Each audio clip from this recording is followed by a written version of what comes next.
प्रतिस्पर्धा की भावना के कारण समाज में कैसा संघर्ष होता है? अप्रत्यक्ष संघर्ष। किसके अनुसार राजनीतिक संगठन को सामाजिक संगठन के एक भाग के रूप में परिभाषित किया जा सकता है, जो जागरूकता पूर्वक जनता के उद्देश्यों की पूर्ति के लिए निर्देशक एवं नियंत्रक कार्य के आधार पर चलता है। स्पेंसर। मानव नैतिकता के स्तर पर कब आएगा? जब मानव की भौतिक आवश्यकताएं पूर्ण हो जाएंगी तब। समाजशास्त्र का अंग्रेज पिता किसे कहा जाता है? स्पेंसर को। किसके अनुसार भौतिक जगत अर्थात दृश्य जगत पदार्थ और शक्ति के सम्मिलन से बना है? स्पेंसर के अनुसार। किसने उद्विकास को निश्चित और उद्देश्यपूर्ण माना है? स्पेंसर ने। स्पेंसर के सामाजिक उद्विकास के सिद्धांत की प्रमुख विशेषता क्या है? यह प्राणीशास्त्रीय उद्विकास पर आधारित है। स्पेंसर ने सामाजिक उद्विकास के माध्यम से समाज की कैसी विवेचना की? ऐतिहासिक विवेचना।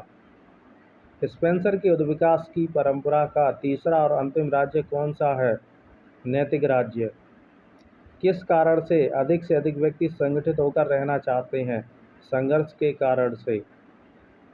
किसके अनुसार समाज और शरीर दोनों को दो भागों में विभाजित किया जा सकता है? स्पेंसर। स्पेंसर के अनुसार उद्विकास का दूसरा गौड़ या द्वितीयक नियम कौन सा है? रूपांतरण और समानता का नियम। समाज के विभिन्न अंगों के रूप में कौन कौन है? संस्थाएं और संगठन। स्पेंसर के सामाजिक उद्विकास के कितने आधार हैं? दो आधार हैं, एक पदार्थ, दो गति। स्पेंसर के अनुसार मानव प्रगति की अंतिम अवस्था कौन सी होगी? पूर्ण नैतिकता का विकास। मानव प्रगति की अंतिम अवस्था कौन सी होगी? पूर्ण नैतिकता का विकास की अवस्था। स्पेंसर के अनुसार राज्य का पहला कर्तव्य क्या है? राज्य अपने नागरिकों के हितों की सुरक्षा का प्रबंध करे। किसने सामाजिक संरचना की आंतरिक शक्तियों के रूप में विभिन्न मानव प्रजातियों की भिन्नता, एक समुदाय की दूसरे समुदाय से निकटता, प्रजातियों के मिश्रण और पर्यावरण से किए जाने वाले अनुकूलन की भिन्नता को प्रमुख स्थान दिया है? स्पेंसर ने। संगठित समूह और संगठनों से तुलनात्मक शांति और व्यवस्था स्थापित हो जाती है। इससे समाज में उद्विकास की प्रक्रिया कैसी हो जाती है? गतिमान या गतिशील। स्पेंसर के अनुसार क्या राज्य को दूसरे देशों पर आधिपत्य स्थापित करना चाहिए? नहीं। सजातीयता के समाप्त होने से क्या उत्पन्न होता है? विभेदीकरण। किसने लिखा है कि भय या बल के द्वारा समाज पर जो नियंत्रण स्थापित किया जाता है उसका उद्देश्य न तो जनता का शोषण है और न ही जनता का दमन करना है, अपितु इसका उद्देश्य तो जनता का अधिक से अधिक कल्याण करना मात्र है? स्पेंसर ने। कौन सा विद्वान बीमारी के कारण अपने अन्य साथियों से घुल मिल नहीं पाता था और हमेशा सोचा करता था? स्पेंसर। कहाँ से स्पेंसर के साहित्यिक जीवन का सूत्रपात होता है? इंग्लैंड के साप्ताहिक पत्र इकोनॉमिस्ट का उप संपादक बनने से। कौन उद्विकास का आदि कारण है? शक्ति। किसका जन्म समरेखीय उद्विकासवाद की आलोचना के रूप में हुआ? बहुरेखीय उद्विकासवाद का। दबाव और शक्ति जो समाज को नियंत्रित करते थे धीरे धीरे कैसे समाज में कम होने लगते हैं? शांतिपूर्ण समाज में। उद्विकास में परिवर्तन कैसे होता है? अचानक न होकर क्रमिक और निरंतर होता है। कैसे समाज में व्यक्तिगत स्वतंत्रता में वृद्धि हो जाती है? शांतिपूर्ण समाज में। स्पेंसर के अनुसार किसके अंगों में गतिशीलता का अभाव पाया जाता है? शरीर के अंगों में। मृतकों का भय किससे संबंधित है? आत्माओं और भूत प्रेतों के भय से।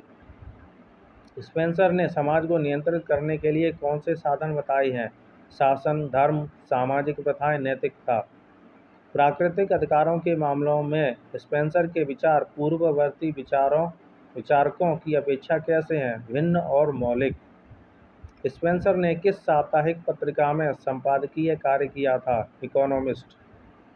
किसका कहना है कि समाज का विकास सरल से जटिल की ओर हुआ और राज्य समाज का ही एक अंग है? स्पेंसर। इसमें दो प्रश्न बनते हैं कि किसका कहना है कि समाज का विकास सरल से जटिल की ओर हुआ? स्पेंसर। दूसरा, किसका कहना है कि राज्य समाज का ही एक अंग है? स्पेंसर का कहना है। किसका कहना है कि समाज का विकास सरल से जटिल की ओर हुआ? स्पेंसर। किसका कहना है कि राज्य समाज का ही एक अंग है? स्पेंसर। स्पेंसर ने राज्य की उत्पत्ति का विवेचन कितनी दृष्टियों से किया है? 2 दृष्टियों से, विश्लेषणात्मक और दार्शनिक। मनुष्य में परार्थवाद की भावना का विकास कब होगा? स्वार्थी प्रवृत्ति के समाप्त होने पर। भौतिक विकास की गति किससे किस ओर होती है?